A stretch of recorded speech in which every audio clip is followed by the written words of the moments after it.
Now, to give us more insights in terms of what's actually happening in Iraq at this point of time and what is the reason for this political instability in the country, we're being joined in by journalist Sardar Sattar, who's joining us live from Erbil at this point of time. Mr. Sattar, this of course is a pretty difficult time for the people in Iraq. We saw what's been happening inside of the parliament where the supporters of Muqtada al-Sadr stormed the Iraqi parliament. Tell us more as to what's been happening there.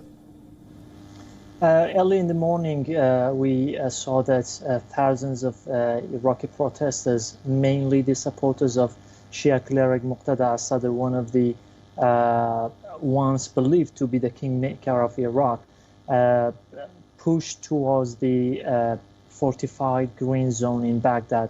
By the way, fortified green zone in Baghdad is where the top government institutions are located, and there are also several Western embassies.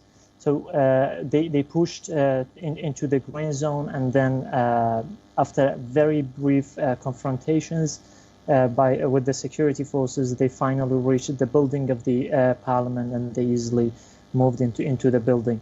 This actually has, according to the latest updates and a statement from the Speaker of the Parliament, has forced the Parliament to suspend all the parliamentary sessions until further notice. And also at this point of time, Mr. Sattar, what is the demand of these protesters? Because quite clearly that the faction that they represent, the Muqtada al-Sadr's party, it hasn't got the majority in the parliament. It may be the single largest party in the parliament, but it hasn't got its way across the halfway mark. So how is it that they intend to form a government?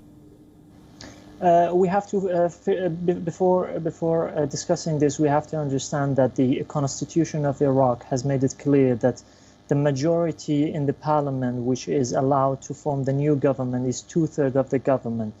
Two-thirds to meet the quorum to hold the special session for election of the prime minister, and then a two-thirds vote for the prime minister to be allowed to form the government. Muqtada al-Sadr previously held 73 seats at the parliament. He formed an alliance with the KDP, the winner of the Kurdistan region, the Kurdistan Democratic Party in the Kurdistan region, and the biggest faction of the Iraqi Sunnis. He did not make the majority of the parliament, but he was very close. Right. The problem was at the time. The problem was that the coordination framework, which consists the pro-Iran Shia factions, the rivals of Muqtada al-Sadr, blocked his attempts 3 times from forming the government. So at this time, they are pushing to. This is kind of like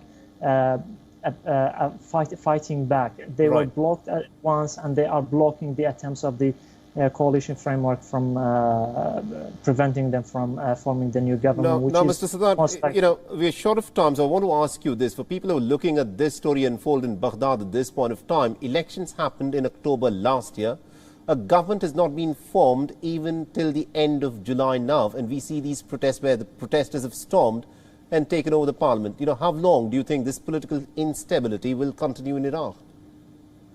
Everyone has been calling for a national dialogue between these two factions. Unless there is a dialogue and there is an agreement between them, we are going to see this turmoil to continue for quite a while, actually.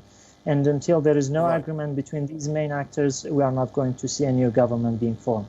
All right. Thank you very much indeed, Mr. Sattar, for joining us and getting us all those insights there in terms of what's been happening in Baghdad since this morning.